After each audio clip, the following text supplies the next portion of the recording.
Love this podcast? Support this show through the Acast supporter feature. It's up to you how much you give, and there's no regular commitment. Just click the link in the show description to support now. Before we get started with another great edition of the Duke Loves Rasslin podcast, I do want to let you know, Zencastr.com. That's right, Zencastr.com. They are, without a doubt, my favorite website to head over to for all of these great conversations that you hear on the Duke Loves Rasslin podcast. Superior quality in sound. Also, they have a great video option as well if you need to record your videos. But the best part about it is the files are all split separately into MP3s. So you can edit them separately, you can put them together, do whatever you got to do. The main idea is Zencastr. Zencastr.com. That's Zencastr for all of your podcasting, video conferencing, even if you just want to have a great conversation with your loved ones. All your needs there online for communication, Zencastr has you covered. That's right. You're locked in. Look at what we have here, folks. To the only show that matters. The cream of the crop. Duke Loves Rasslin. And there is no one that does it better than your host. I have come here to chew bubblegum and kick ass. The Duke. And I'm all out of bubblegum.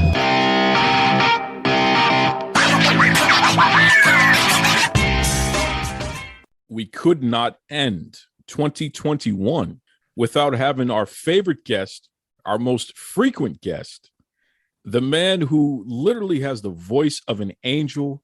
He has sang the greatest song in the history of audio.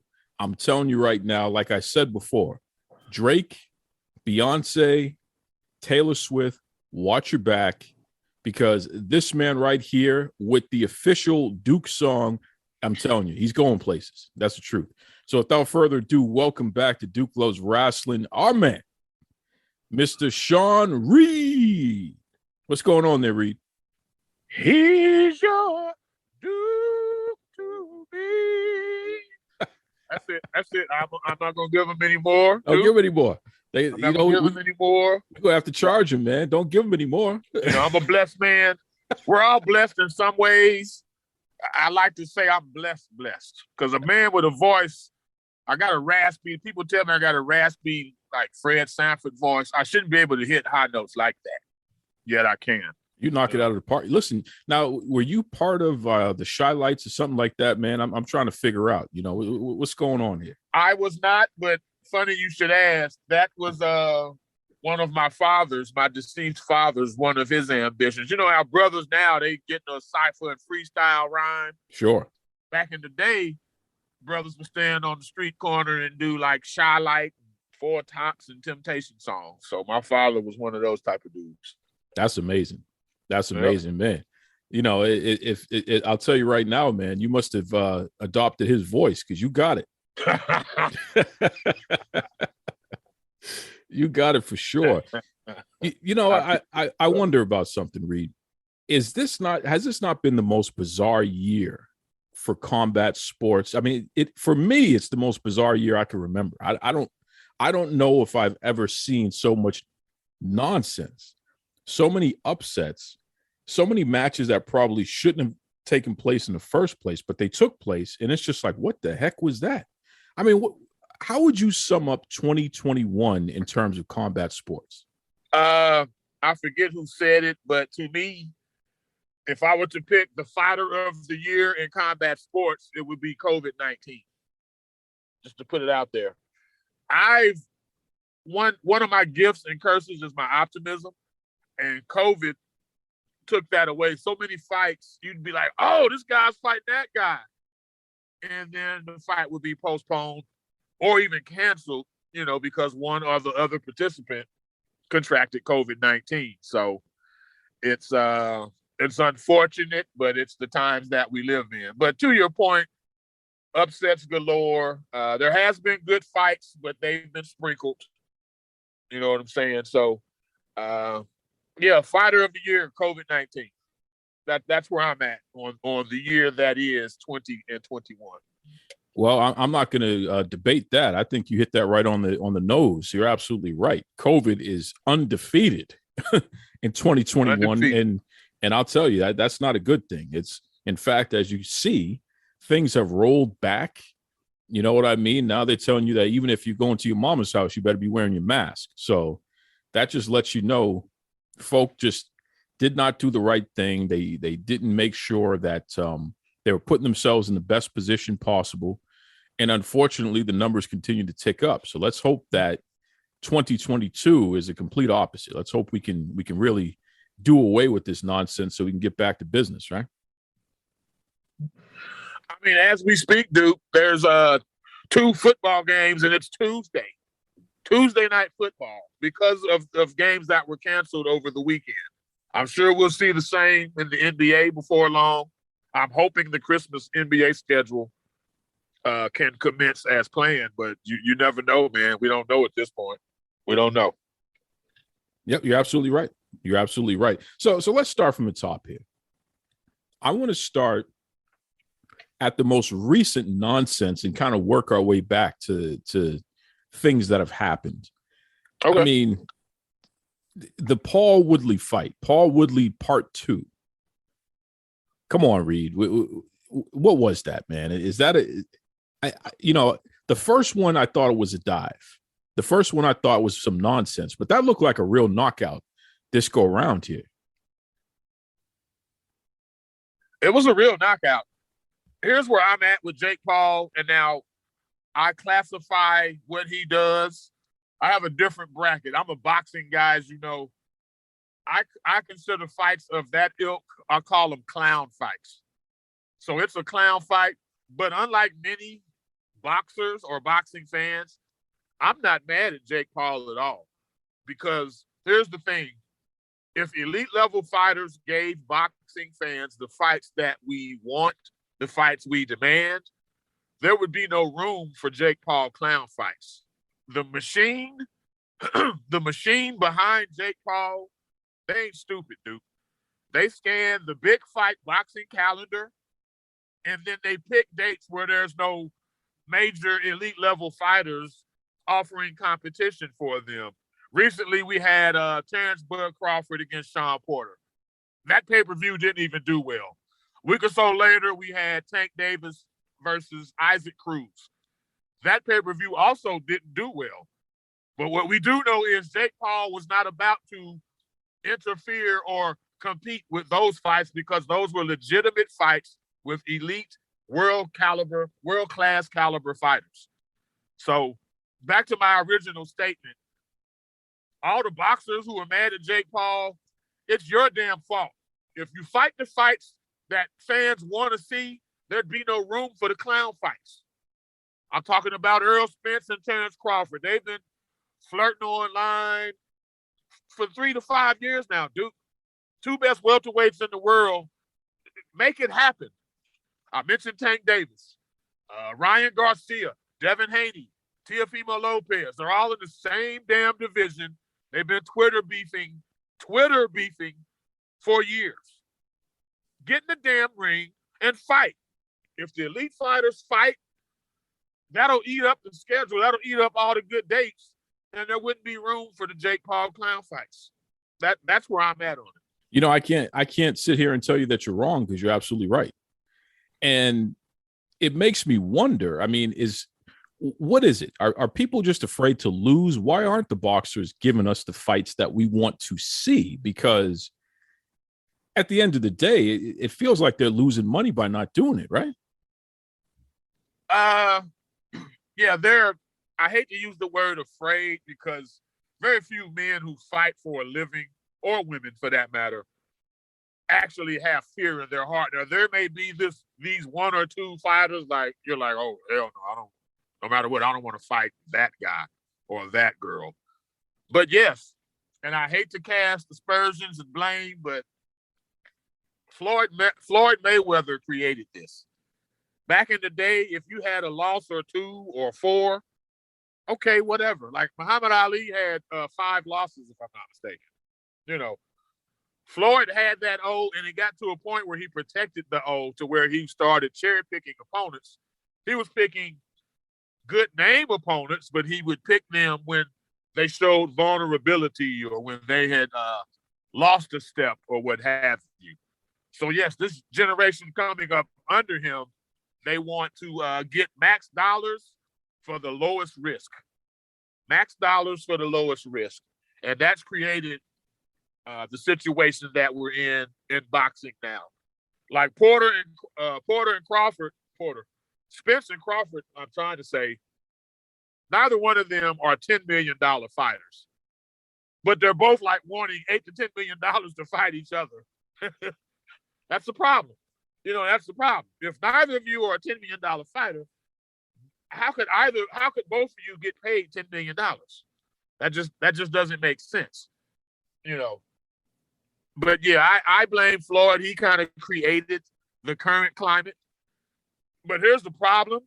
These guys don't realize Floyd Mayweather, before he became the character that I can't stand, Money May, pretty boy Floyd Mayweather busted his ass for 10 plus years, Duke. He earned everything he got to get to the point where he could then become Money Mayweather. But see, the young guys, they want to take the shortcut. They see Floyd now. They didn't see Floyd back then when he was fighting on undercards and on in ballrooms and things of that sort. They just see the Floyd now with all the glitz and the glamour and the 17 cars and 4 mansions and all of that stuff. But yes, fighters are afraid to lose. They're not fearful people by nature, but yes, they're afraid of losing what they have and their status. And they're afraid, quite frankly, of becoming memes. Like Tyron Woodley. He's the new Nate Robinson. You know what I'm saying? You're afraid of becoming a meme. Getting your backside kicked by a damn YouTuber. I mean, I'm completely flabbergasted. I understand that Woodley is not a boxer, but my goodness, brother. Like that right. Is just, You're a professional fighter. He isn't. And he just wiped his ass with you, basically. Like I'm not mad. It was a good KO. I'm not mad at Jake Paul at all. Now, again, people only focus on the KO itself, but Paul was struggling in this fight with Woodley just as he did the last fight with Woodley. But props to him, he got cut. He kind of panicked a little bit when he first got cut, but he overcame it, and he won by KO. But at some point, can you please box a boxer? Like, you fought a YouTuber, you fought a basketball player, and you fought 2 mixed martial artists who specialized in wrestling. At some point, can you please box a boxer? That's all I ask. Well, to borrow a phrase from the great philosopher Sean Reed, he knocked him smooth out. All right, isn't that what you say there? Yeah, he did. He did. There was no question that he was sleeping. I mean, just it was brutal. So bad. That's one of those. I bet even when Woodley saw the highlight of it, he was like, "Ooh." it was that bad. Like, he had to even react to his own self getting knocked out. Ooh, God, I never want to see Woodley in a boxing match ever again. Never want to see it again. Okay, that's the end of that. Yes. Now, let's stay with boxing for a second, because I got to ask you, Reed. Tyson Fury. I mean, is he it? Is he? Can we officially say that he is the number one guy now? There's nobody better. He is the cream of the crop right now. If we're talking heavyweights, absolutely. He is the best heavyweight in the world. There's no question. Now, I don't know if you know, but Anthony Joshua lost to a Ukrainian gentleman by the name of Oleksandr Usyk. But still, Usyk moved up from cruiserweight. He's like 6'3", 220-ish. And Fury's 6'9", anywhere from 260 to 300 pounds. Yes, Tyson Fury is the best heavyweight on the planet, bar none. Bar none. I knew that after the second fight with Wilder. I told you I thought Fury won the first fight. They called it a draw. Fury knocked him out the second time, and Wilder cited 137 different excuses. But I remember, I was like, I saw what I saw. You can't beat this guy. And then, of course, Fury knocks him out again in the third fight. Yes, Tyson Fury is the best heavyweight on the planet, bar none. Bar none. Talk to me about that last fight that he had with Wilder, because let me tell you something. For my money, pound for pound, that was one of the best displays of grit, of toughness. It was a boxing clinic on one hand, and it was just a man refusing to quit, even though he was getting beat every which way on the other hand. I mean, what's your analysis on that? Because I know a lot of even the judges felt that match was closer than I thought it was. I thought Fury, for the most part, just dominated Wilder with very few exceptions. Very few rounds went the other way, in my opinion. But what's your take overall on that match in particular? To me, it's going to be hard to supplant that fight for 2021 fight of the year. And the thing about it is, here's the thing with combat sports: you lose something if you watch it after the fact, or if you watch it knowing the result, you lose something. But in the moment, what made that fight exciting was the fact, Fury dominated for the most part, but Wilder dropped him twice in the same round, if I'm not mistaken. So you always knew there was the threat of Wilder in that right hand. So that kept everyone watching in real time. That kept everyone on the edge of their seats.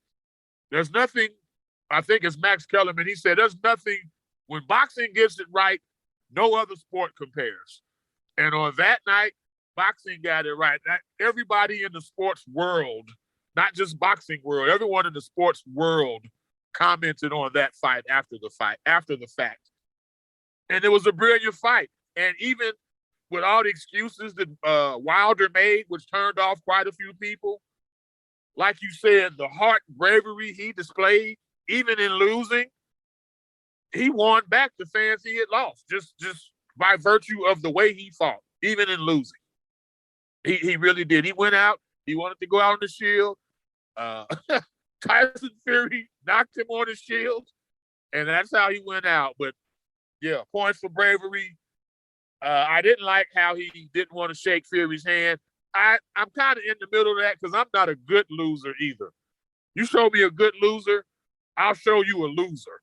So losing is supposed to hurt, but based on the excuses he made for the loss in the second fight, I felt, even if, just acknowledge him, give him a head nod. You ain't got to hug him and go kiss him and all this shit, but he should have acknowledged Fury in some way, which he did a couple of days later.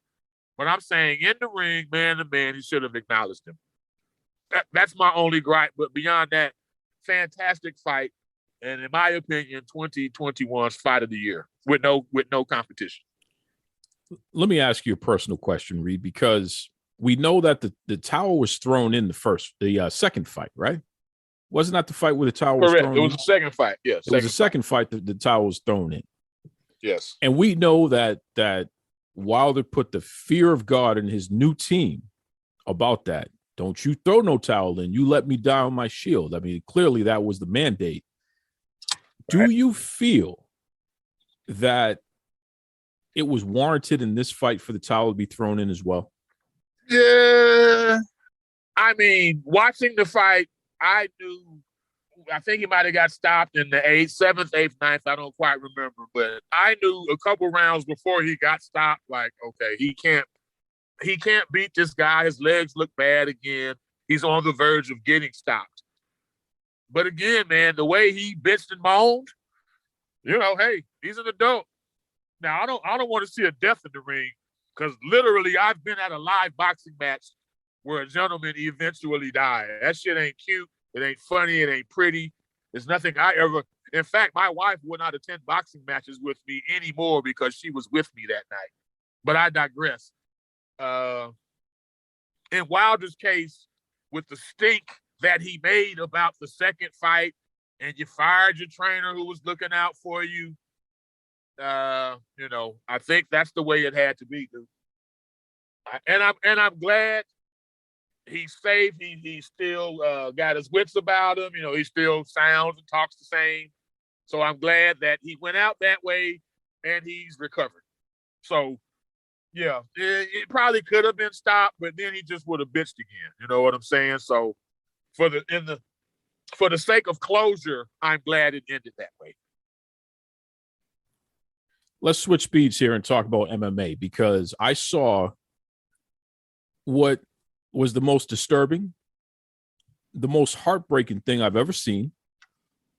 I was so crushed by this. I have to be honest with you, Reed. I was just completely destroyed by this. Amanda Nunes, not only did she lose to Juliana Pena, she got knocked out. And well, wait a second. Was that She tapped out. She tapped out. Excuse me. Yeah, she got tapped out. Yeah. I got to tell you, Reed, I'm not over this. I'm still very hurt. It's tender. You know what I mean? If you try to touch it, I might go, "Oh, it's a sensitive subject." It's a very sensitive subject for me, because and look, maybe this is me being a sore loser. Okay, let me just fess up to everybody out there. Maybe this is me being a sore loser. I don't subscribe to the theory that world-class greats who are really at the peak of their career and who are just so dominant can lose like that to somebody who's nowhere near their level. I have the suspicion, Reed, that because Dana White has done such a piss poor job of booking competition for Amanda Nunes.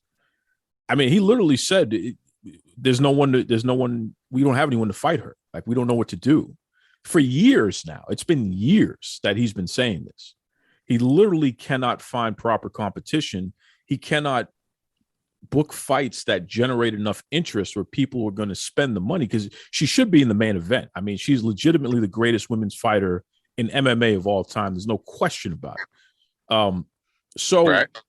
For her to lose that way, I feel like Nunes went into business for herself to a certain degree and put herself in that position to lose because she wanted to create a rivalry. She wanted to create some kind of interest.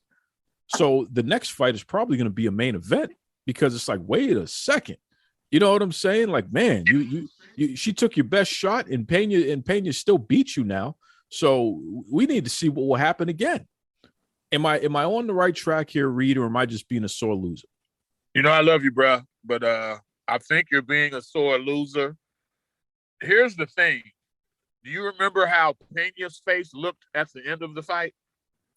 She got her ass kicked. I mean, Nunes beat the hell out of her. She got her ass whooped. Amanda put hands on her. So what I'm saying is, and the other facet, I texted you a week ago, when we first discussed this.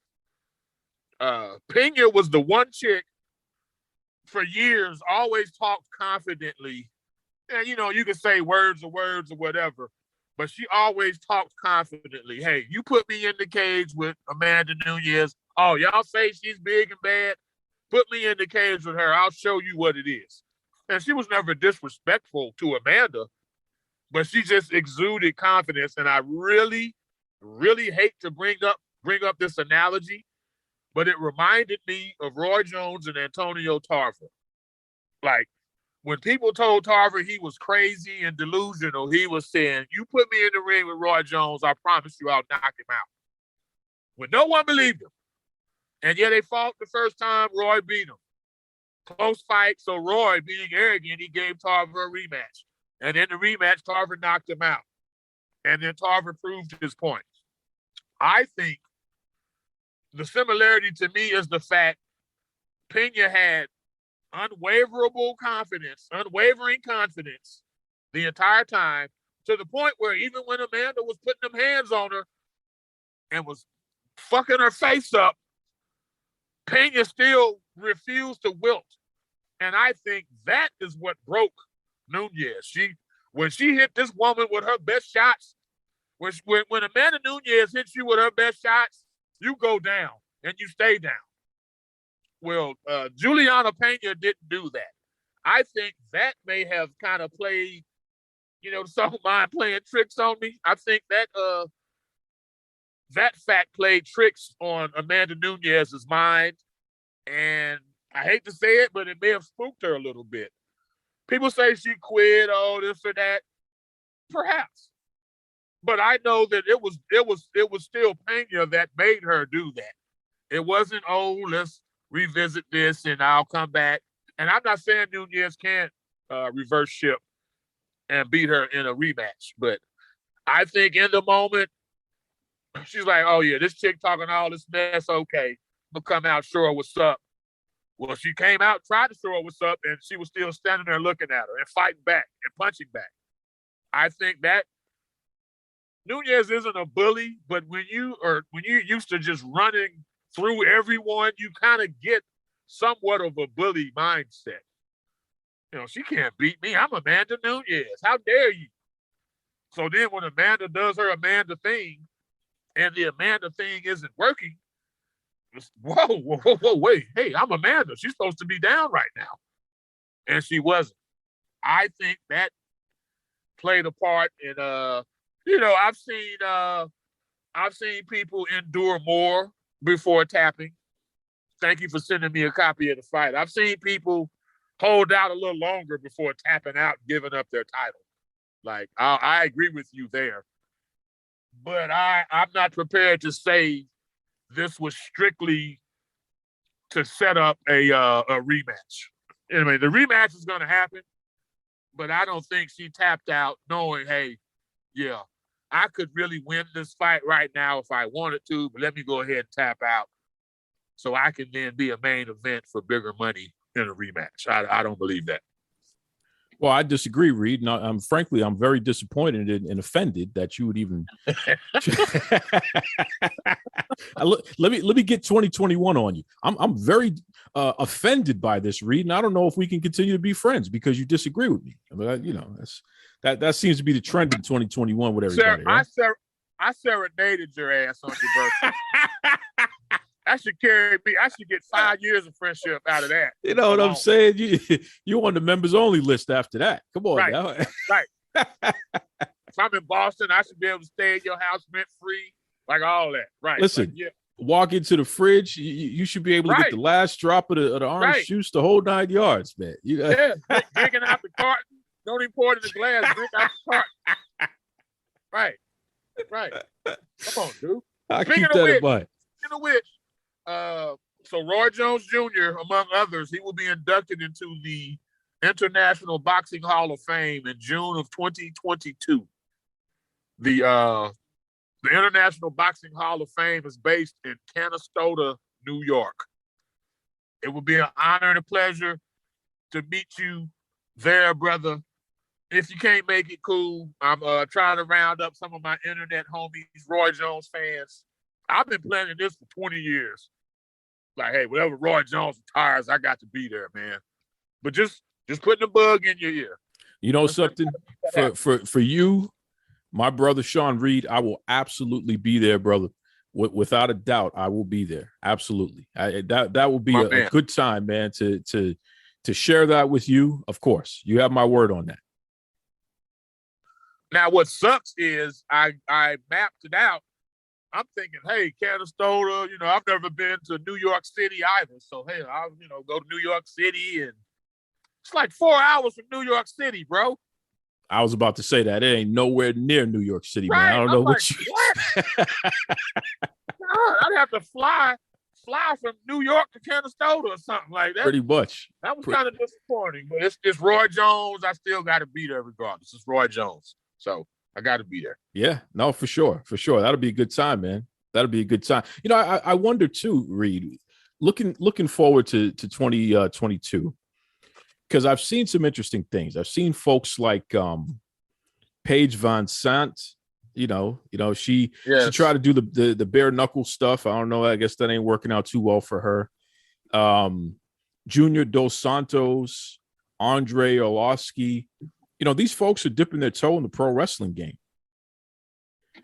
And it's interesting to me because when done right, there's a lot of money to be made in pro wrestling, especially around the world. You go to Saudi Arabia, what have you, with the major promotion, and you can make $1 million off of one match, which sure beats getting punched in the face for real. Absolutely. what do you think? Do you think that's a natural progression that more of these MMA veterans should look into? Should they be going more to the pro wrestling game and instead of trying to have one more fight and one more chance out there? Because clearly the UFC is done with a lot of these older folk, right? So you're saying Paige is also wrestling now? Well, she's appeared in AEW at least 3 times now. So it's with the guy that runs American Top Team. He's the owner, Lambert. He's a big wrestling fan. He's kind of a strange guy, but it's all kayfabe, I guess. So he's brought out some of his favorite fighters that have been part of ATT to be in wrestling with him as like part of a little stable. So they've been showing up, talking trash, doing moves here and there on people, but no real major fight yet. But I think that's the point. I think they're building up to that point. So do you think this is something that more of the MMA fighters who have name recognition, I'm not talking, Chili Willy MMA fighter who nobody gives a damn about, but the folks with a name, do you think that is what they should be going toward and maybe stop trying to get one more fight? Before I answer that, let me first state for the record, I'm not only a married man, I'm a happily married man. There's a difference.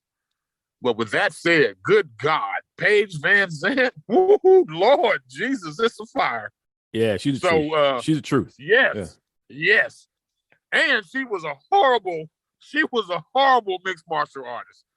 And it's like, baby, sit your pretty ass down. You don't belong in here. Go do something. So that was my whole point with her anyway. But wrestling, brother, let me know when she's wrestling. I'm all over that. But yes, name like Arlovsky, of course, Andre Arlovsky, there's a future for him in wrestling. Hell, Daniel Cormier has made, your boy DC, he's made no secret of his desire to want to be in WWE someday. He was wearing UFC belts, mixed martial arts title belts around his waist and not running from the fact, when it's all said and done, man, I want to be in the WWE. So to me, it adds, I hate to use the word legitimacy, but, with a scripted sport, yes, it adds an era, an aura of legitimacy. Yes, if just like Brock Lesnar went from wrestling to UFC, then back to wrestling, then back to UFC, that helps promote and perpetuate the sport. So now CM Punk, he kind of, it didn't work so well for him because I'm convinced, and I ain't bragging on my combat sports ability at all, but I'm pretty sure I could beat CM Punk in a real fight. Listen, I'll tell you a funny story, Reed, about that. He's back in wrestling. He's with AEW, which is he should be. Yes. They build themselves as the alternative to WWE as a competitor. I don't know how they can be a competitor when they still haven't turned a profit, but that's another story. I mean, right. Shad Khan and his son Tony. His son Tony's the president. Shad is the owner. They also own the Jaguars. Same guy that owns the Jacksonville Jaguars. Exactly. So that lets you know. Okay. So if you own the worst team in the NFL, and your wrestling company is still in the red, I mean, we're talking dumping $100 million here and there into like just nonsense. You know what I mean? So this is what you get. But they brought in CM Punk and they brought in Daniel Bryan. Two mega stars who made their names in the WWE. Right. And to date, it has not worked out. There was a big pop in the beginning, and then the numbers are actually slightly worse than they were previously. So is actually, that the Cody Rhodes organization? Yes, the Cody Rhodes organization. Yes, sir. Okay. Cody is an executive vice president. He's basically the wrestling guy that tells Tony Khan what to do. But it's a really interesting thing because I have a theory here that had Punk not done the MMA thing, his value as a pro wrestler wouldn't have taken the hit that it's taken. I believe that because he's older, because he's not the same CM Punk from, 10 years ago, and because people have seen him get his ass kicked in MMA, I think people are just not impressed with the guy anymore. So he got the initial contract, which, hey, he was able to still flip it and make a couple bucks, but I think he's done. I don't think there's any more money in pro wrestling for him whenever he has to re-up in another year, 2 years, 3 years, or what have you. I think he's done. I think his value is completely shot at this point. And it's mainly because he lost in UFC. I can't disagree at all. I mean, let's just put it out there.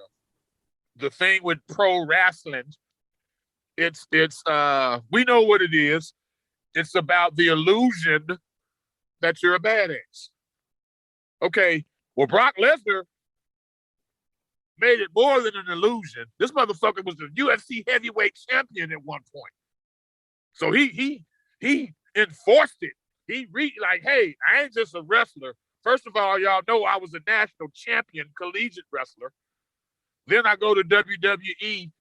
Then you see me, I was on the practice squad for the Minnesota Vikings in football. So y'all know I'm an athlete. Oh, by the way, then I go to UFC, and within like 2 or 3 fights, I'm the damn champ.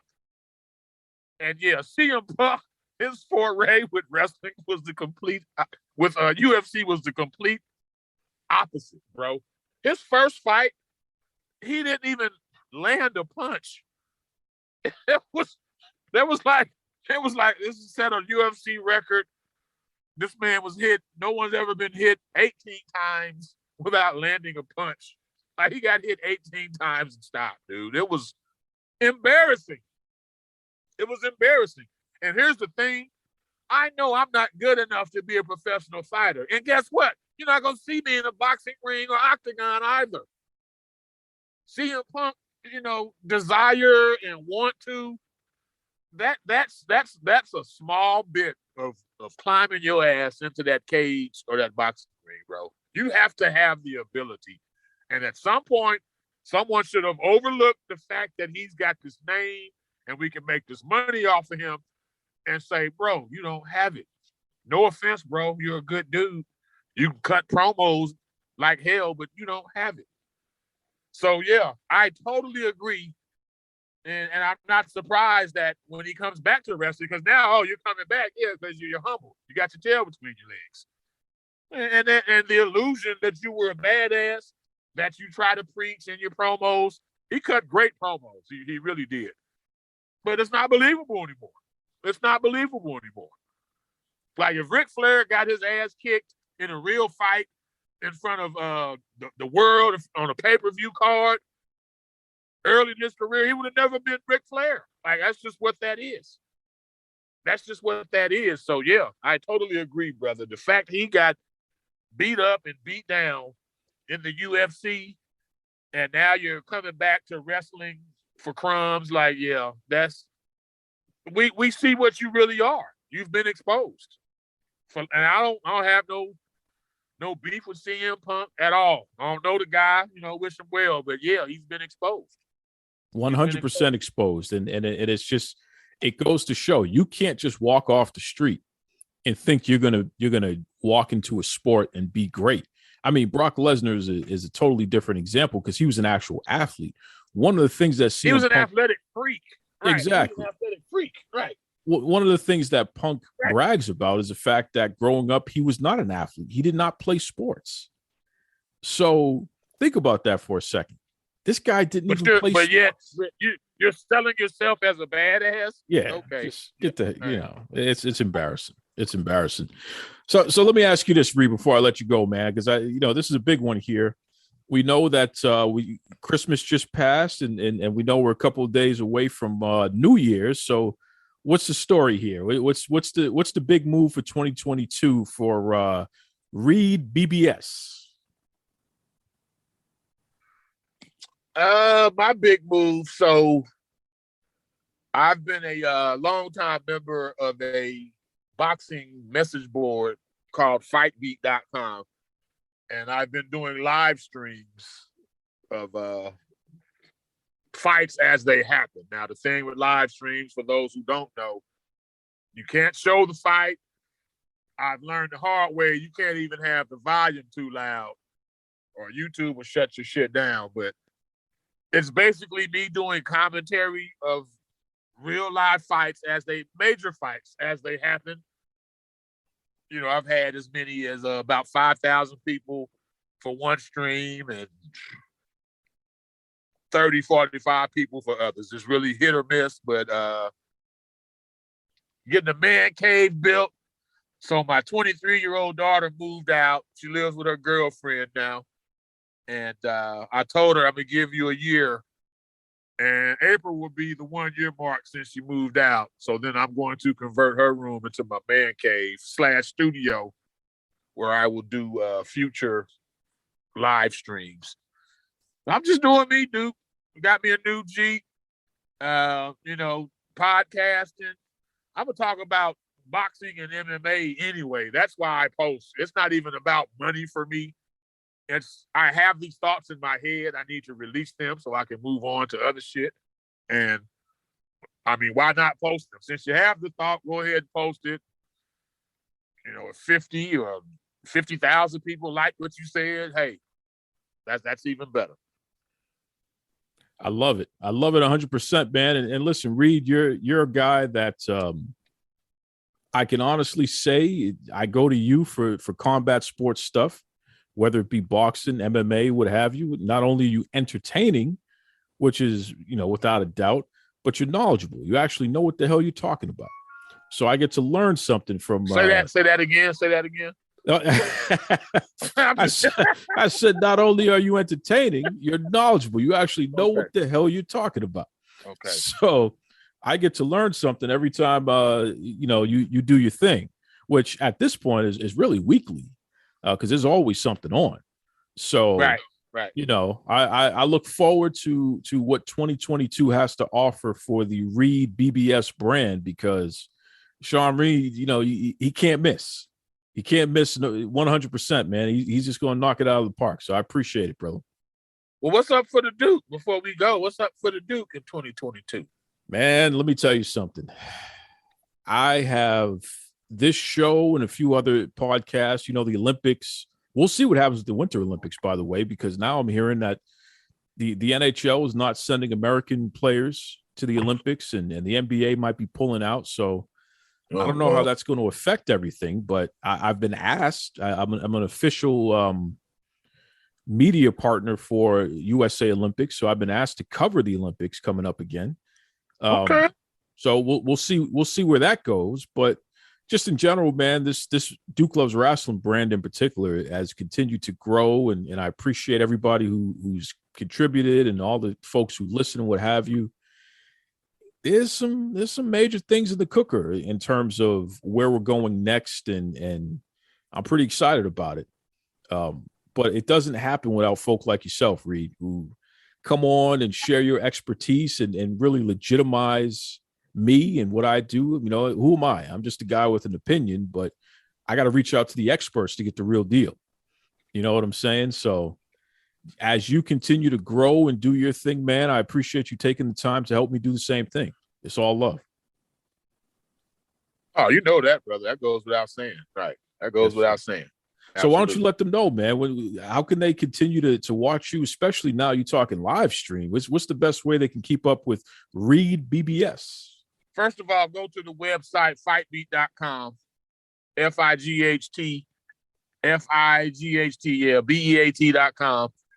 That's a boxing message board. If you don't come with no nonsense, though, Jake Paul's better than Ali, they're going to run you out. They ain't going to ban you. They're just going to run you out, beat you over the head with negative posts.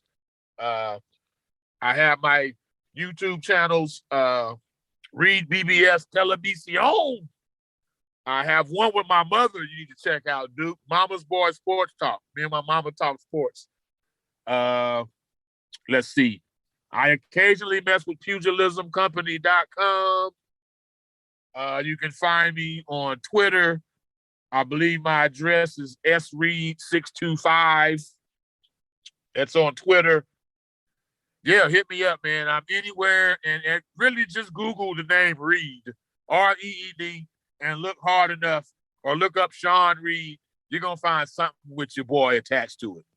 And you won't be disappointed. I guarantee it. You won't be disappointed. Now, what better Christmas gift than to have our man Sean Reed back on the show here? How awesome is that? Once again, thank you, Reed, my brother. Love you, man. Really, really good dude there.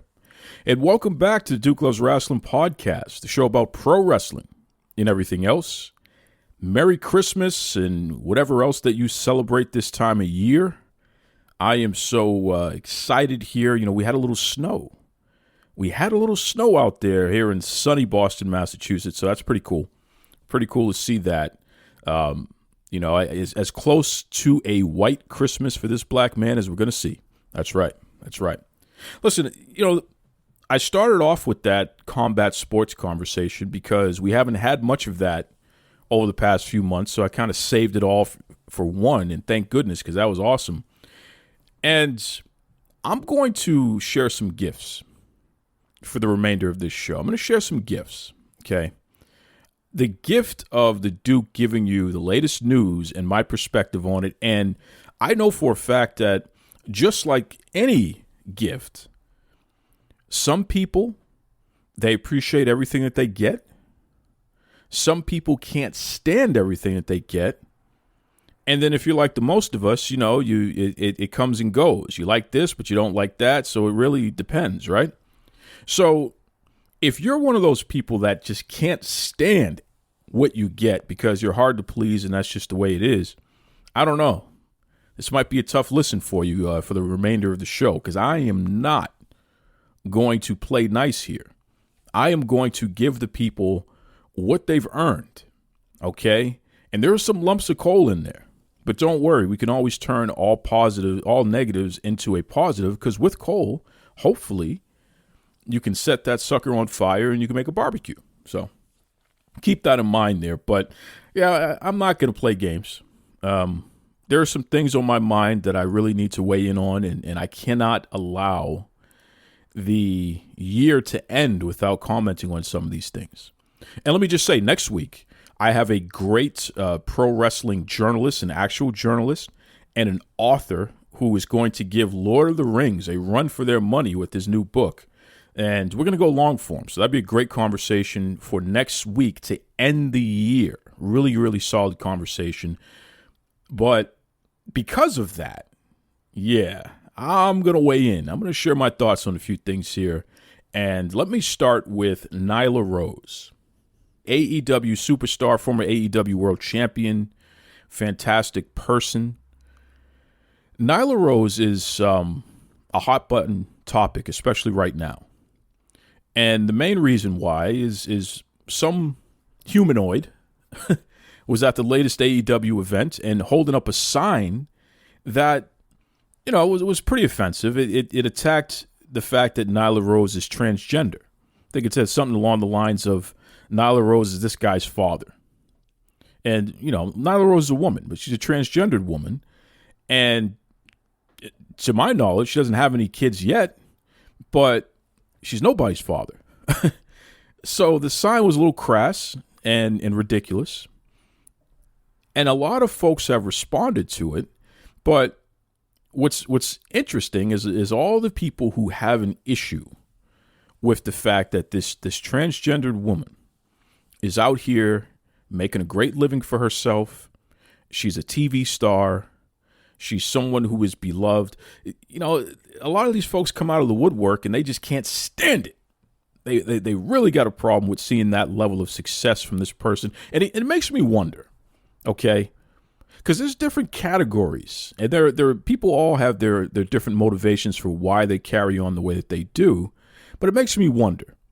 And I have a few theories here. So you have the group who just are anti-LGBTQ plus or anti-trans in particular. You have those folks.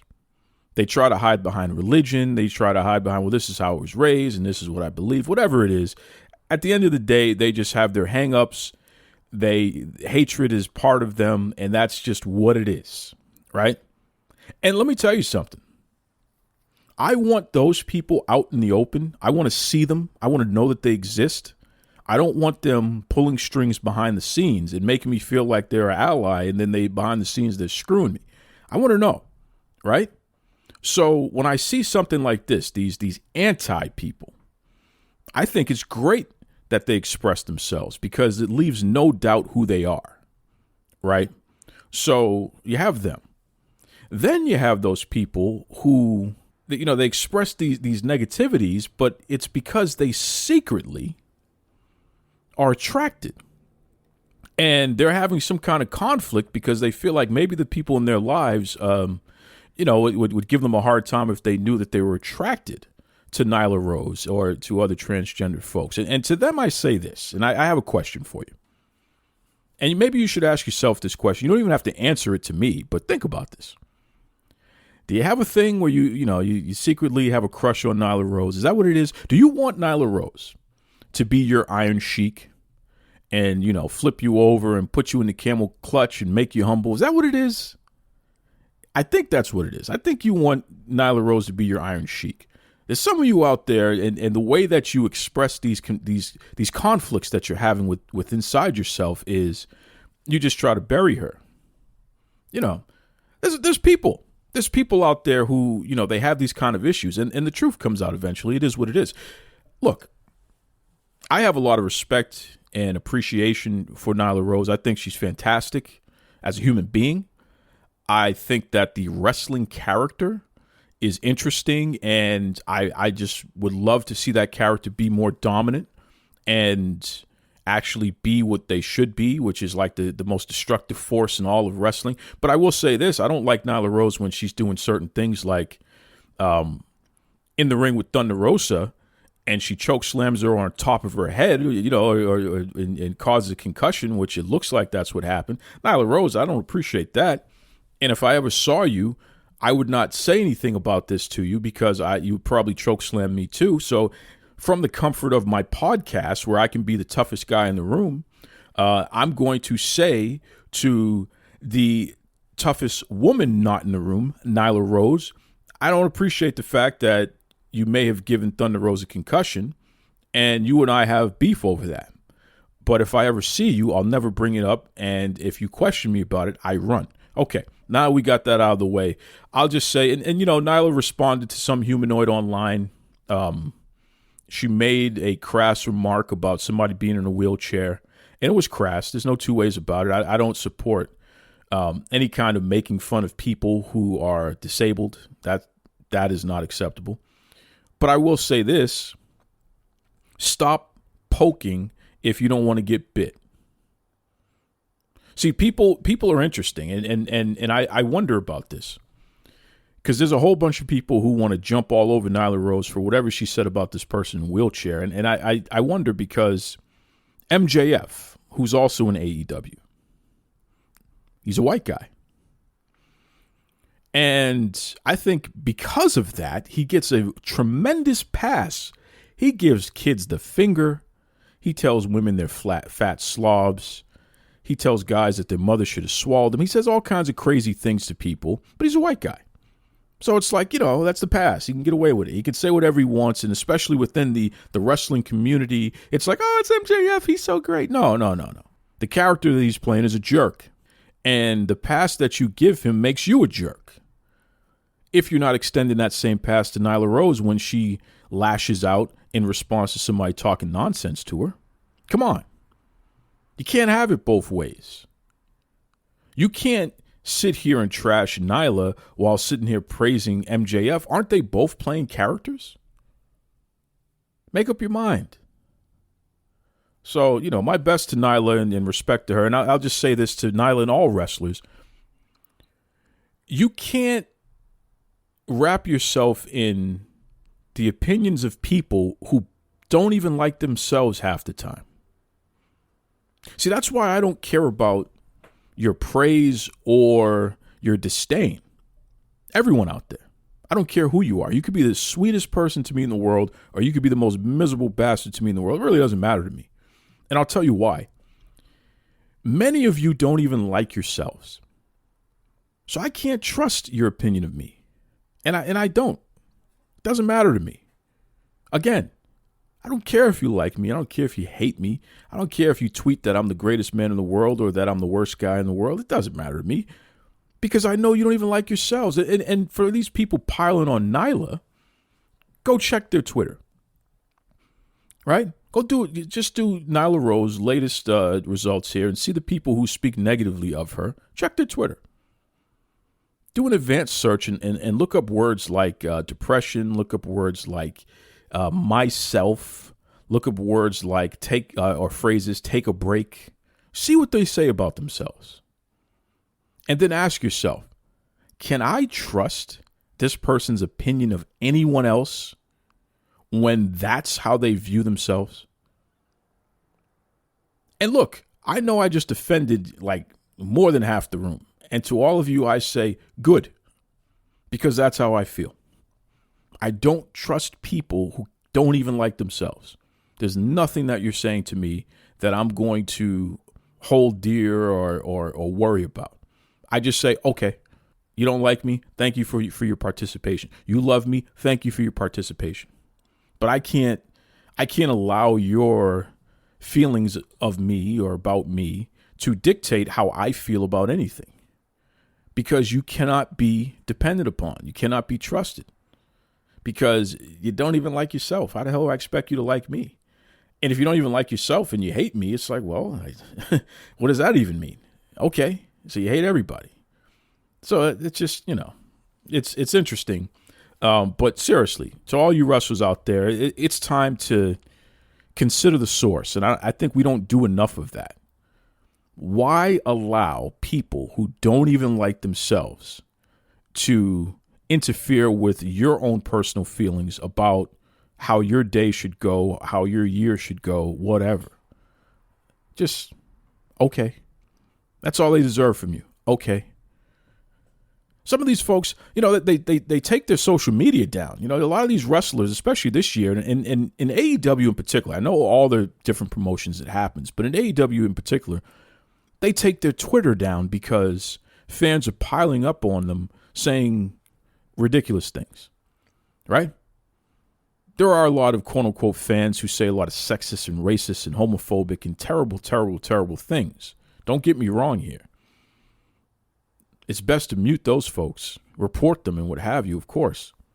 But let me tell you something. Don't take your Twitter down. You're hustling backwards when you do that.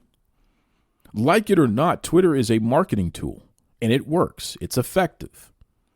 Like it or not, it works and it's effective. When you take that down, you're hustling backwards. You're taking away what's legitimately free advertising for your brand. Why would you do that?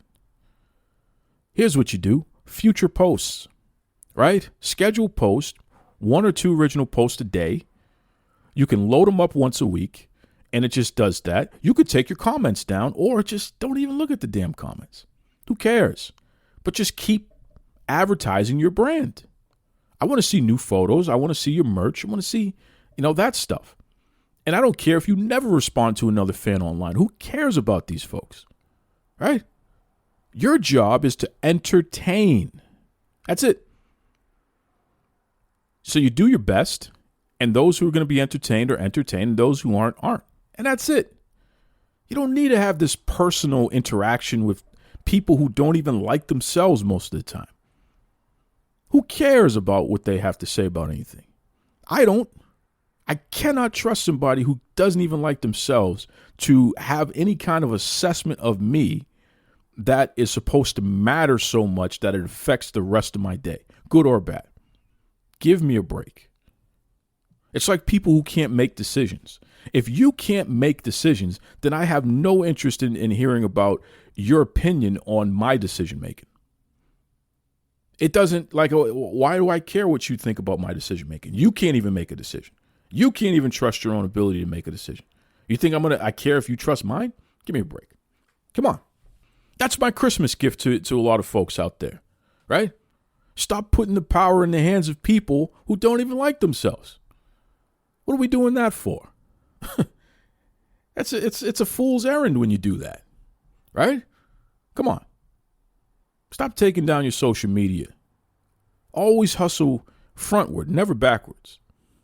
Moving on. Shout out to everyone who were at the recent WWE Tryouts. Pretty fantastic. I know the Renegade Twins were there. Awesome. Huh? There's one thing about the Duke I don't miss. When I tell you somebody is a star and that's somebody you should be keeping an eye on, trust me, they're a star and you should keep an eye on them. Okay? And if you look back through my archives and you look at some of the folks who've been on this show and then you look at where they've been since then, you'll start to see something really interesting happening there, right? I know a star when I see them. And the Renegade Twins are stars. And they were featured in AEW this week again, ironically. One of the matches, Brandi was taking on Robin.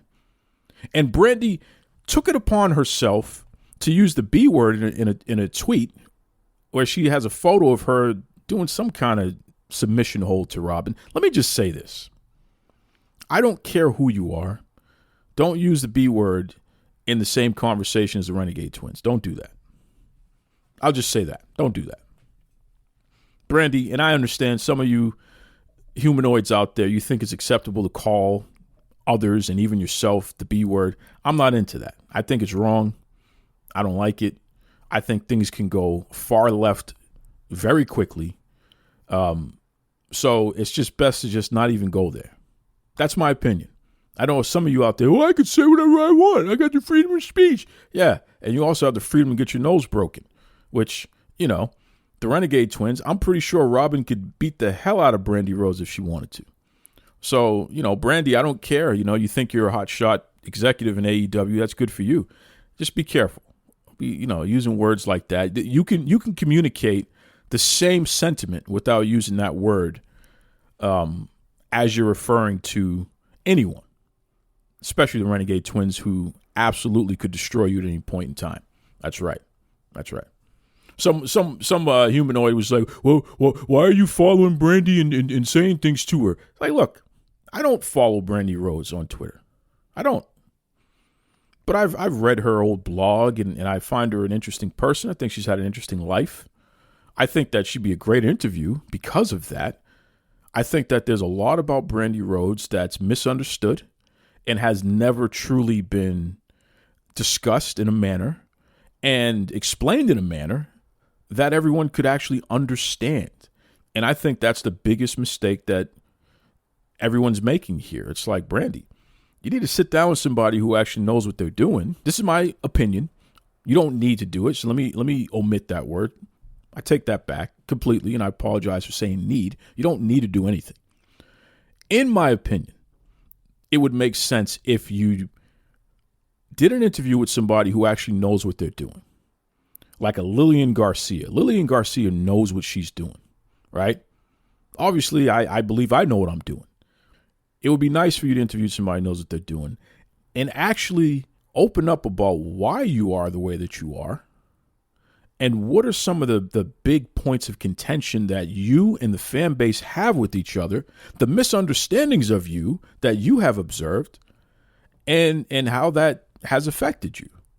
I think if people heard that without the BS, right? Without the outside BS, like the real Brandi having this conversation, I think that on the other side of that conversation, people would leave this woman alone and just focus more on the entertainment aspect of what she does and stop giving her a hard time on a personal level. That's my opinion. And I think that it can be achieved because here's what I know for a fact. I don't think there's anyone really out there, or there's very few of them. They're a very small percentage who want to think negatively or have a negative opinion of Brandi Rhodes. I think that people want to cheer for her as a human being, and then she goes out of her way to say something ridiculous as a human being, not even as a character, as a human being. And then people are like, man, look, I'm fed up with her. I'm done with her. She's like Kanye West, right? Brandi Rhodes is like Kanye West. The two of them will just say the most ridiculous thing and tell you that they're doing it out of character or do it at a time where they're talking about real life stuff. So you're left to believe it's out of character. And it's just like, man, I want to support you. I want to root for you. But then you had to go and say that. And I'm going to say it again. I don't believe that people want to root against Brandi Rhodes as a person. I think, and I know, and I've had a lot of conversations with people, and this is how I feel personally as well. We really like Brandi. And that's our sister. Brandi Rhodes is our sister. And believe it or not, to a certain degree, we're very protective of our sister because there's far more vigor and negativity that could be thrown in her direction that people just don't do. And I'm not talking about the racist moron or the sexist moron or what have you. I'm talking about people that have legitimate concerns about some of the things that she said or the way that she's conducted herself. And it's legitimate conversation, legitimate points of contention that like could be unpacked. And you would say, listen, that's just who I am, or that's just how I feel. But I understand why you would take it the way that you take it. You know, people don't want to go after Brandi. We like Brandi. That's our sister. You always have people in your family, just like Kanye, where it's just like, man, I don't even want to mess with you right now, but you still my family. So, you know, when the world comes after you, I'm still going to find a way to have you back. But, man, you really piss me off sometimes. That's Brandi Rhodes. Brandi Rhodes and Kanye West are basically the same person as far as I'm concerned. So, anyway, the person who was talking that nonsense to me, it's just like, man, if you only knew, right? I respect that woman. I just don't like some of the nonsense that she does. Simple as that. You know, her husband, I could leave. I don't even take Cody Rhodes. I could leave Cody Rhodes. I just, he ain't it for me. But Brandi Rhodes, that's our sister. And we're always going to appreciate our sister. Moving on. This Nielsen stuff, and you folks know that I've been on top of the Nielsen stuff for a while. I think in the wrestling space, I'm probably the number one voice in regard to calling out Nielsen and the absolute ridiculousness of all of these wrestling media quoting Nielsen ratings when we know beyond a shadow of a doubt that they're inaccurate. It's not true. There's a lot of data missing. The fact that they've been undercounting people of color, especially black and brown households, by significant margins over 20% each, right? Now we just find out that Nielsen, this new measurement that they tried to implement, in which they want to measure people outside of their households and figure out who's watching what when they're not home. So like when they're at the airport or at the bar, somewhere else. It's been completely wrong for over 16 months. Whatever they were doing, it's been inaccurate that entire time. And they're just now telling us about it, which is deceptive, by the way. And I know that somebody from Nielsen's listening. And let me tell you something. You can get litigious if you want. You can also kiss my hind parts if you want, because I'm going to tell you directly. I believe, in my opinion, based on the information you've released, this is what I deduce here. So listen closely. I think that you have been deceiving your customers, and I'm talking about the TV networks and the ad agencies and what have you. They're your customers. You've been deceiving them, and you've been taking money from them, and you've been promising to deliver a product that's been a lemon. It's been defective. It's been broken. It has not worked for the duration of the time you've been taking money from these TV networks and these ad agencies. That's my opinion, based solely on what you've released and based on the counter arguments, especially when they sued you, right? Especially when we went through the whole thing of you getting your accreditation suspended earlier, a couple months back. I believe that you've been selling lemons, Nielsen, to your customers. And I hope and I pray and I look forward to when they sue the pants off you. This is a straight class action lawsuit. You're probably going to be out of business because of it, because you've been selling lemons, in my opinion. Okay? And if you want to get litigious about me expressing that opinion, that's okay. Just understand you can kiss my, you know what? Because I would love to be in a court of law and subpoena the records to clearly demonstrate how you've been selling lemons to your customers. So get litigious if you want. I'm ready for you, okay? Because this is ridiculous what Nielsen's been doing. But let me take it a step further here. Wrestling Inc., the number one wrestling news website in America, probably on the planet. I have endorsed them. I have called out the great things that they do. I've had people from wrestling, especially Raj Giri, who I respect and appreciate and, quite frankly, consider a friend. I don't think Raj considers me a friend anymore, but I still consider Raj a friend, and I will continue to be a friend to Raj. So Raj Giri, you always have my respect and admiration as a friend, and just know that I have your back regardless. Even when we're disagreeing on something, I always have your back. But, Wrestling Inc. is hereby, I am suspending, I am revoking their pass that Duke Loves Rasslin has provided them and afforded them over the years as being a legitimate news source. I'm suspending that designation, effective immediately. I no longer endorse Wrestling Inc. as a legitimate news source. They are not. Based on the fact that they have not covered this Nielsen stuff at all, quite frankly. They have gone out of their way not to tell the truth about what's going on with Nielsen, despite the fact that every single solitary day, Wrestling Inc. makes reference to wrestling ratings. Every day. There are articles on their site every single day.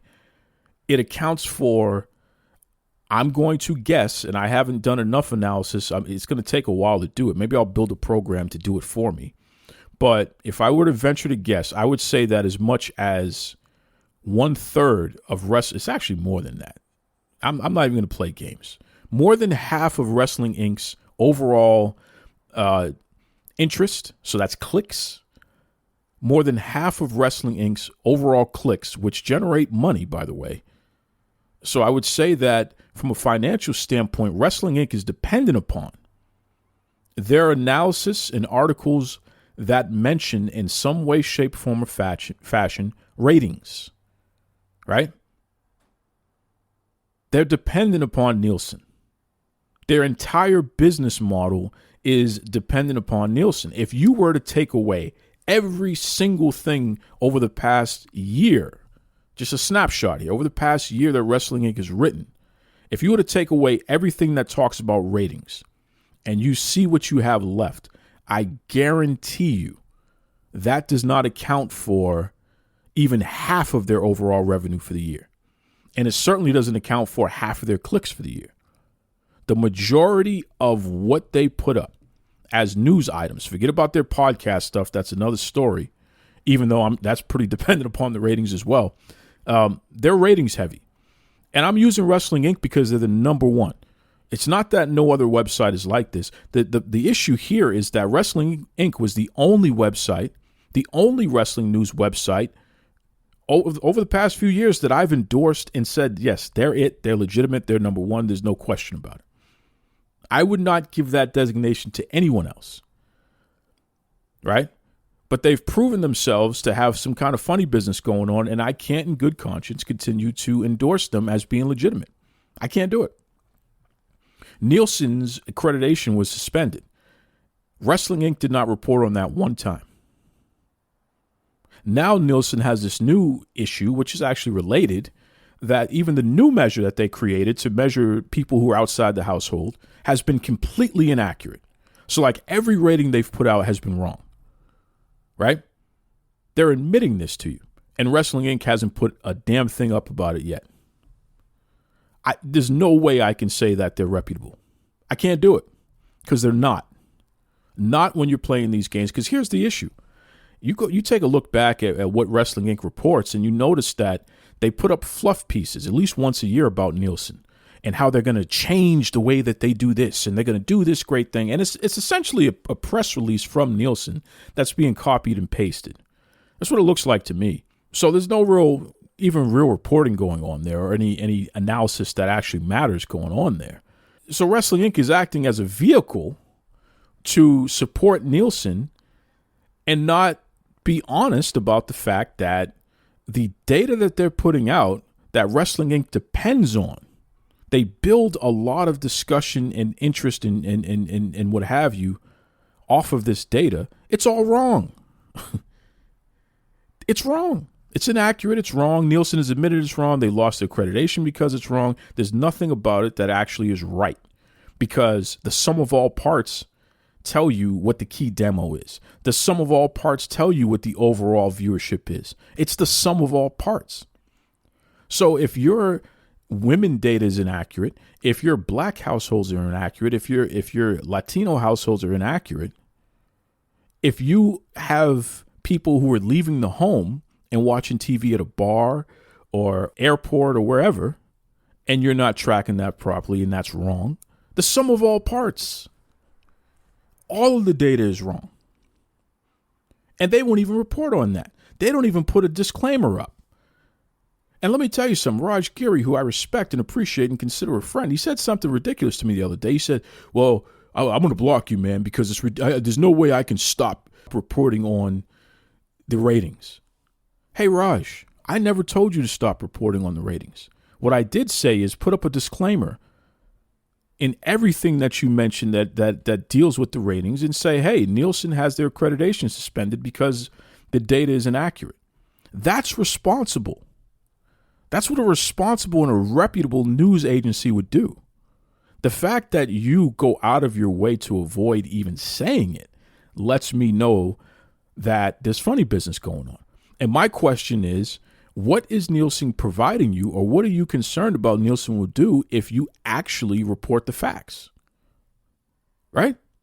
Well, you need to go say something to AEW and WWE because they depend on the Nielsen ratings and they're always reporting on what Nielsen says. Hey, Raj, they're the victims here. Right? The WWE, AEW, all of these different, and it's not just a wrestling issue, it's because it's across the board, but live sports are impacted by this stuff the most. They're the victims. They have to pay Nielsen. Do you realize that? Think about that. And the ad agency folks, they pay Nielsen to be part of the program. They're the victims. They're being taken advantage of. Nielsen is taking their money and giving them lemons. Something that's broken. It's never worked. They're the victims. So there you go. Congratulations. I just gave you another story to write right there. It's not reputable. And it's borderline unethical what's going on over there. And it's not just Wrestling Inc. All the websites are doing it, but I'm talking to number one. Because out of everybody, I expect them to be reputable.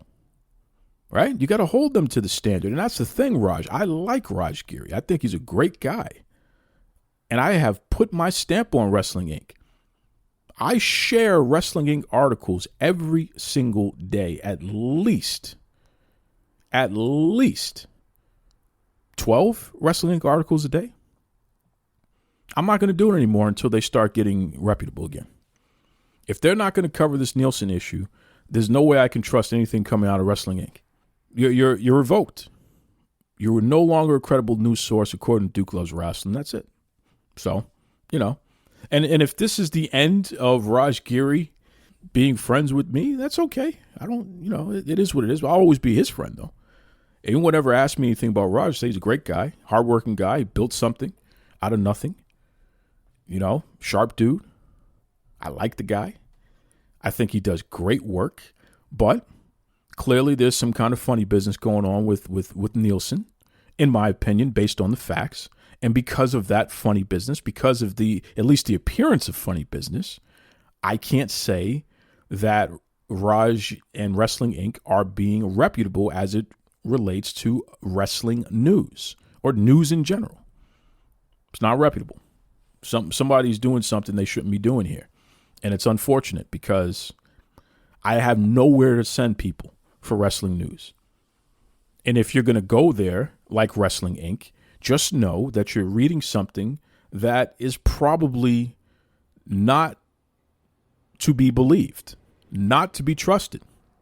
Go and look for other sources as well to fact check and verify. I'm not even telling you to trust them. I can't even say trust and verify. I'm saying verify. Because I do not trust anything coming out of that site or any of these other wrestling news sites. If you won't cover Nielsen, if you won't be honest about what's going on, if you won't be honest that the ratings data is completely inaccurate, according to Nielsen themselves, then you're not reputable. It's funny business. Moving on. I told you I was going to be on a roll. You know what? I'm going to end with this. I received a message for my birthday. It was a public message from We Love Rasslin. Great folks over there, first of all. Shout out to We Love Rasslin. A lot of respect for them. And you know, I'll paraphrase, but the gist of it was, you know, Duke, you help a lot of people. And, you know, they go to you for help, but they don't really say anything publicly about it. And that's true. That's very true. There are a lot of people who receive help one way or another, and you know, no one's the wiser about it. And I'm not out here looking for credit for all the folks that I help. I don't do it for that. I do it because I'm put on this earth to help others. That's my mission. It's my goal. That's what God has me here for. It's the reason why I'm still alive. I don't get sick too often, and when I get sick, it doesn't last. I don't have any major health issues. I'm functional. You know what I mean? I remain gainfully employed. Like it's, despite whatever happens in life, I'm always up. Even when it's not as up as it has been in other times, I'm still up. And that is the trade-off. It's like every single day, I help somebody. And it's usually more than one somebody. And every single day, I stay up. That's it. It's just the way it has to be. That's my life in a nutshell. So I don't, you know, I'm not looking for praise because it's for what? You know, the praise is when you help somebody and they continue to flourish. That's great. But I'll tell you something. Something else interesting happened that is related to this. Somebody sent me screenshots of people, multiple people, across multiple accounts, talking nonsense about me, taking issue with me and things that I have to say. And, you know, I have time today. So I'm going to give you something for Christmas. Let me just say this. Because people took great offense to what I had to say about Dante Martin not knowing how to wrestle. Flippy dippy, peanut butter skippy. People took high offense to that. They were very upset with me over that. And they were upset because Dante Martin is a black wrestler. And everybody knows that I'm always calling out black male singles wrestlers not being respected or put in positions high on the card. So Dante was in a main event. And it's like, the first time you say something about Dante Martin, you're talking bad about him. But yet you claim you support black wrestlers. Urgh. Let me tell you this. One of the biggest and most consistent assessments of me is that I lend credibility to things, to people, to concepts, what have you. Credibility.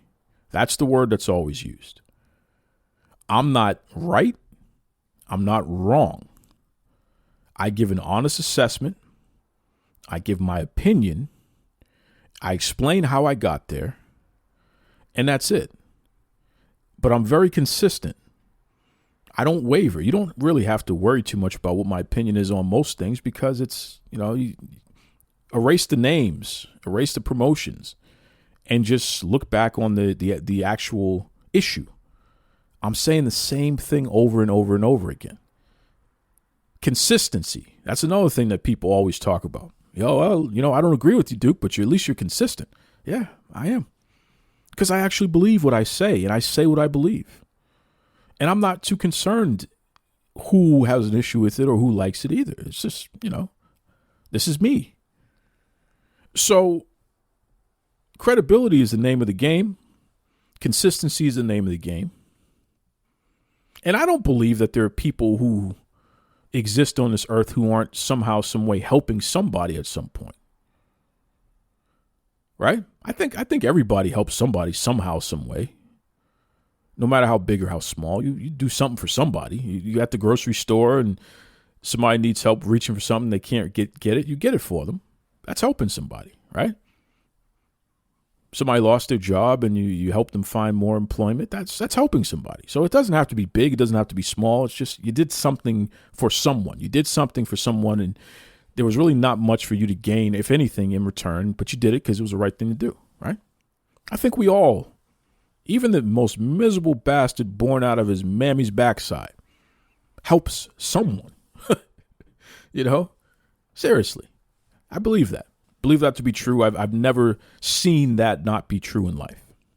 But some of you out there have this notion that if you disagree with someone on something, then there's a snowball effect where you start building sandcastles in the sky. And you start, well, who do you support? And you're just faking it. You don't really support nobody. You just say things for clicks.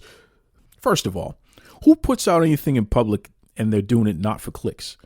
The whole point of sharing your opinion, sharing your take, sharing your work with the world is because you want the world to see it, hear it, feel it, sample it, consume it, right? That's the point. Everyone's doing it for clicks, including you. That's the point. If you didn't want the world to consume what you have going on, then you would keep it to yourself. There's a reason why you put it out in the public sphere. Everyone's doing it for clicks. So enough of this doing it for clicks crap. That's what we are all doing. Right? I share my assessment of things. I bring people on. I do interviews and what have you because I want to share it with the world. This is my gift to everybody. Right? Yeah, I'm doing it for clicks. We're just saying that for clicks. You don't really help anybody. Who does he ever help? You don't help anybody. Listen, let me tell you something. I'm confused by people who clearly we have a generational divide. And I'm not talking about age. I'm talking generation.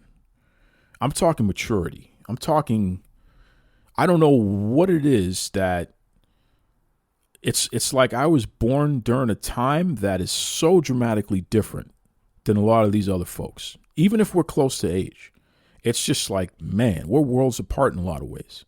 But let me just explain something here. The discussions that I have are, for the most part, to use an analogy, this is top shelf. This is Scotch, right? This is Oban. This is Johnny Walker Blue Label, right? This is that grown folks stuff that puts hair on your chest and makes your voice deep. That you got to sit on a big, cushy leather couch and the bar is oak and there's jazz playing in the background and it's dimly lit, right? And you actually have to shine your shoes and you actually have to, iron your shirt and you got to wear slacks and you got to put a belt on. The things that I'm talking about, this is grown folk stuff. This is top shelf. You don't have to like it. You don't have to dislike it, but it's top shelf. You know that it's intelligent discussion that's multi-layered. And the motivation behind it is always spelled out. You never have to guess. I'm always pretty clear about what I'm talking about.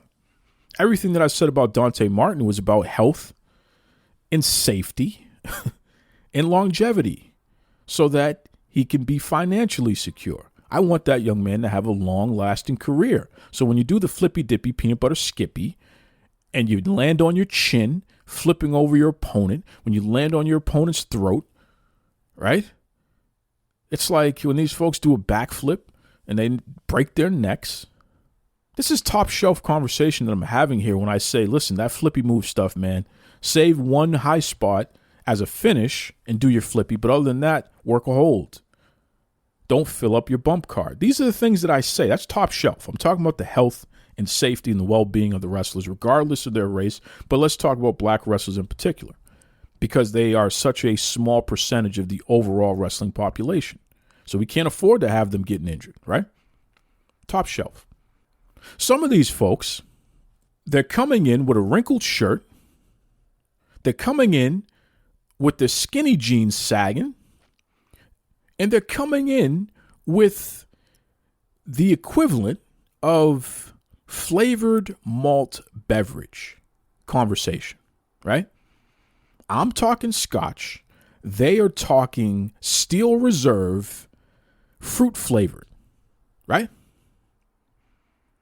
Do you see the difference here? Oh, you think he trying to say that he supports black wrestlers, but as soon as he says anything about Dante Martin, he's just talking trash about him, and that ain't right. It ain't right. Why do you have to say these things about the wrestlers? And why don't you just support the wrestlers by telling Tony Khan that you want to see them in the promotion? And representation isn't the be all end all, man. That's what I'm saying. And hey, but wait, you don't want me to read you. You don't want me to say it. This is Phil Lindsay is a prime example, and he's just one of many. But Phil Lindsay, somebody in your circle, Phil, screenshotted you and sent me what you said because you have me blocked on Twitter. You ran. I didn't run from you. I tagged you. I talked to you directly because that's who I am, right? Top shelf, right? My shirt's pressed. I'm wearing slacks with a belt. I'm drinking Johnny Walker Blue, and I'm having top shelf conversation. No wrinkled shirt, no skinny jeans sagging, no flavored malt beverage, whispering in the dark, saying my name in the dark to your echo chamber, or at least what you thought. Meanwhile, there are a lot of people who will run to me and say, hey, this guy's still talking about you. Look, Phil, don't ask who I support. Don't ask who I help. Don't ask if what I'm saying is what I believe. You know better, Phil Lindsay. And you should be telling your congregation over there that you know better. Tell the truth. Now, it's okay if you say you disagree with me, because I'll tell you I disagree with you in a heartbeat. And for the most part, I usually do. But don't ever try to discredit the quality of what I'm saying, because you know better. I've had this guy on my shows before, and I've put this guy over. I've shared his work. I've told people to read his stuff even when I disagree with it, because the quality of the work is good. I like Phil. And that's the irony of this. I actually like Phil. I think he's a talented brother, and I appreciate the fact that he's in the space because he makes it easier for others who look like us to be in the space, right? Every time we make headway in any way, shape, or form, that means that somebody can come behind us who looks like us and make headway as well, because we're proving that we can do it too. So I like Phil. But I think Phil's confused about some things. I think Phil conflates his personal feelings with people with the actual discussion. And that's flavored malt beverage thinking, right? That's that sugary stuff that they put in to mask the fact that what you have there is something that your body's going to reject. It's not healthy. It's not good for you. Get the good stuff, man. Get the top shelf. The stuff that you can consume, and you can wake up in the morning and you don't have the headache and you don't have the stomach ache. Stuff that's not so bad for you, right? I'm talking about people not doing things that directly impact their ability to function. And this guy is upset over the fact that I even have the audacity to say that, because in his mind, that's not being supportive. Okay. I mean, we could disagree there. Fine. But don't be mad at me over it, Phil. Well, Duke, he tagged all the wrestlers. He tried to get me in trouble, which I didn't know they were your mommy or your daddy. That's news to me, too. But let me just say something about that. I say names and I tag people. Old timer told me one time, he said, look, man, don't do subliminals. You want people to know who you're talking about so the wrong person doesn't assume you're talking about them. And that was deep, and I agree with that. So, yeah, I don't do subliminals. I'll talk about you directly. Say your name. I'll tag you. I want you to know I'm talking about you. And I'm open to your response. And I'm open to the discussion. We don't have to agree, but I'm always open to discussion. And I think, again, this is a generational issue here. There are folk who, for whatever reason, it's like they can't handle somebody actually saying to them, I have a different perspective on that. Like that is like they get, they shut down, and then they take it personally, and then it hurts their soul, and it's like, man, stop it. There are a lot of folks out there who I help. I mean, look, in the past 12 months, promoters have come to me about mental health services, and I've helped them find professionals that will speak to their promotions, speak to the wrestlers who are going through some very tough times right now with everything going on. There are wrestlers who I've helped get major promotion deals in not so major promotion deals. There are wrestlers who I've helped get booked in major promotions and get booked in not so major promotions. There are wrestlers who have called me because their lights are off. They don't have food on the table. They don't have presents for their kids. And I've helped them with services wherever they are in their local communities so that they can stay with their head above water. Don't act like you don't know that. Because, I would never say names. And if the wrestlers themselves want to talk about it, if the promoters themselves want to talk about it, that's okay. I don't need the credit. But Phil and whoever else on that whole island over there, don't act like you don't know that I'm out here helping people every day. Don't act like you don't know that I truly believe that there is a racism issue in pro wrestling and that black wrestlers deserve more, especially black male singles wrestlers. Don't act like you don't know that I haven't been talking about toning down the flippy dippy peanut butter skippy in favor of working a hold for many years. Don't act like you don't know these things, because it's not a secret and it's not new. Don't be deceptive in what you're saying. Be straight. Say, look, I just don't like that guy. I don't agree with the way that he delivers it. I don't agree with it. You could even say, I don't feel that black wrestlers should work safely. I feel that they should go break their necks out there. If you want to say that, that's okay. But just don't sit there and try to paint a picture that is clearly not true. And for Phil in particular, I tagged wrestlers in something that you said and that was put in the public sphere. If you can't stand behind what you say in your articles and on your podcast and on your podcast visits on other people's podcasts, then that's your cross to bear. But it was public, and I did analysis and brought attention to it. I thought that was the point here. Maybe I'm missing something. All you have to do is stand firm on what you say, explain yourself, and then whoever wants to believe you, and whoever doesn't. But at least the discussion's happening. And that's more attention on your product. I thought that was the point here. Iron your shirt, pull up your skinny jeans, leave the flavored malt beverage at the door, come have some top shelf conversation. I'll pour you a scotch. Right? Let's have some top shelf conversation. That goes for everybody. That is my gift to you. I'm telling you, man, I'm losing my voice talking about this stuff. It's crazy. I think people are confused. It's like, I don't think there's anyone who's not helping somebody out there, whether you agree or disagree with their perspective on anything. What are we doing, folks? Anyway, Duke Loves Rasslin on Twitter, on Facebook, Instagram. DukeLovesRasslin@gmail.com. Let me know what you think. Am I off base here on any of this stuff? I don't know. But I'm just telling you right now, I'm warning you, next week's episode, I'm just doing the interview straight. I'll say a few Happy New Year words, and then I'm going to leave it at that. This was the episode where the presents happened. This was the opinionated episode. So that's the last one for the year right there, because I already know the heat that this is going to generate. I mean, people just lose their ever-loving minds. You got Phil Lindsay not even tagging me directly. He's whispering my name in the dark to his congregation. And, for what? This guy's been on my show. I put this guy over. You can talk to me directly anytime, Phil. And I'm not one of those people that feels that everything needs to be said behind the scenes. I don't believe in that either. I believe, now, if we are talking behind the scenes, whatever's off the record is off the record. You got to respect that. But I'm not afraid to have these conversations in front of the world because I stand by everything that I say.